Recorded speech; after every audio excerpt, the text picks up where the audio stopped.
அல்லிமு மின்னி மனாசிக்கக்கும், உங்கள் ஹஜ்ஜை என்னிடத்திலிருந்து கற்றுக்கொள்ளுங்கள். ஃபைன்னி ரஜுலுன் மக்பூலுன் ஃபைன்னி மக்பூலுன், நான் அதி விரைவில் கைப்பற்றப்பட இருக்கின்ற அடியானாக இருக்கிறேன் என்று சொல்லி 1,24,000 என்று சொல்லுகிறார்களே, பெரும் தொகையோடு அந்த சஹாபிகளோடு நபிகள் ஸல்லல்லாஹு அலைஹி வஸல்லம் அவர்கள் இறுதி ஹஜ்ஜை நிறைவேற்றி ஹஜ்ஜி எப்படி இருக்க வேண்டும் என்று நமக்கு வழிகாட்டினார்கள்.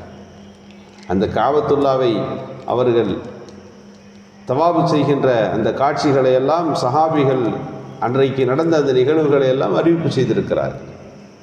அப்போதுதான் ஸல்லல்லாஹு அலைஹி வஸல்லம் இந்த ஹஜ்ஜத்துல் விதா என்கின்ற நாம் சொல்லுகின்ற ஒரு அரஃபா பேருரை 9 அன்றைக்கு நிகழ்த்திய பேருரை பிரபல்யமானது.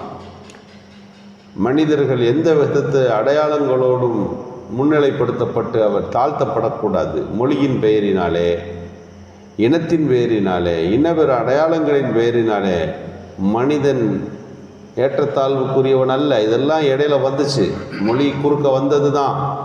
அந்த மனுஷன் இந்த இனம் என்று சொன்னது இடையில் வந்தது தான். நீங்கள் அத்தனை பேரும் ஆதமுடைய சந்ததிகள், உங்களில் வேறுபாடு கிடையாது. குறுக்கே வந்துவிட்டதை வைத்து ஏன் மனிதர்களை நீங்கள் ஏற்றத்தாழ்வுபடுத்துகிறீர்கள்? லா ஃபத்ல பில் அரபி, ஒரு அரபிக்கு சிறப்பு கிடையாது அல்லல் அஜமி, அஜமியை விட. ஒரு அஜமியும் சிறந்தவன் அல்ல அரபியை விட. ஸல்லல்லாஹு அலைஹி வஸல்லம் அவர்கள் பேசிய அந்த 1400 ஆண்டுகளுக்கு முன்பு பேசிய அந்த உரை என்பது இருக்கிறதே, இன்றைக்கு மனித சமுதாயத்தினுடைய மிகச் சிறந்ததொரு வழிகாட்டுதலை பெற்றிருக்கிறது என்று உலகத் தலைவர்கள் சொல்லுவார்கள். அதில் சொல்லப்பட்ட சுருக்கம்தான் இஸ்லாம். இஸ்லாம் என்றால் என்ன என்று நீங்கள் புரிந்து கொள்ள வேண்டுமா?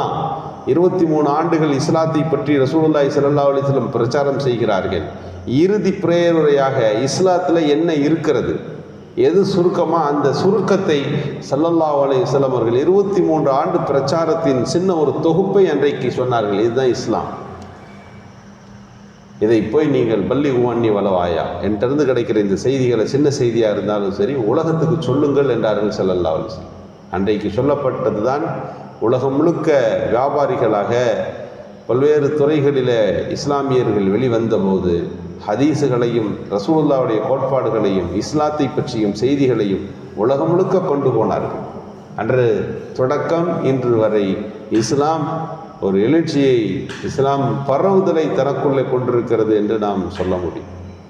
பெருமானார் ஸல்லல்லாஹு அலைஹி வஸல்லம் அவர்கள் அந்த ஹஜ்ஜை நிறைவு செய்து ஊர் திரும்புகிறார்கள். அன்றிலிருந்து 80 நாட்கள் மட்டும்தான் நபி அவர்கள் இருந்தார்கள். சஃபர் மாதம், ரபியுல் அவல் மாதம் 12 மௌத்தாகி விடுகிறார்கள். துல்ஹஜ்ஜில் இந்த நிகழ்வுகள் எல்லாம் நடக்கிறது. துல்ஹஜ்ஜுக்கு அப்புறம் முஹர்ரம், சஃபர் 2 மாதங்கள். சஃபர் மாதத்திலே நபி அவர்கள் நோய்வாய்ப்படுகிறார்கள். ரபியுல் அவல் பிறை 12 நபிகள் ஸல்லல்லாஹு அலைஹி வஸல்லம் அவர்கள் மரணத்தை சுயிக்கின்ற அந்த நிகழ்வு நடந்தேறி விடுகிறது. ரசூலுல்லாஹ்வுடைய கடைசி ஹஜ்ஜு, முதலாவது ஹஜ்ஜு மீது தான். ஹஜ்ஜு என்பது ஒன்று. உம்ராக்களை நபிகள் ஸல்லல்லாஹு அலைஹி வஸல்லம் 3 தடவை 4 தடவை செய்திருக்கிறார்கள். 3 தடவை நேரடியாக வந்திருக்கிறார்கள்.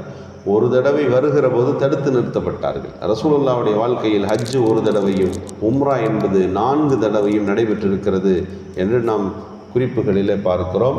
பெருமானாருடைய வரலாற்றை படிப்பதற்கும் அவருடைய வழிகளை பின்பற்றி நடப்பதற்குமான நல்ல தௌஃபீக்கை அல்லாஹ் நல்குவானாக. சுப்ஹானல்லாஹி வபிஹம்திஹி.